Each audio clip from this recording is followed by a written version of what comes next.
Hello, I'm Alberto Malandrin. I'm a researcher at MIT. I work in a group of 4 people. We are all young international researchers with master's degree in electrical and mechanical engineering.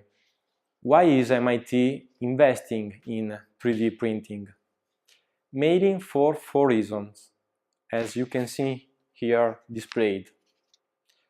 First, 3D printing is affordable. A professional 3D printer costs about $20,000, $25,000, while an industrial molding machine costs 5 times more. We have developed both hardware and software parts. We have constructed different prototypes in order to verify all the technical data declared in the datasheets. But now is your turn. We need your trust and your help. We need important investment in order to open a new startup for a mass production and for advertisement for general public.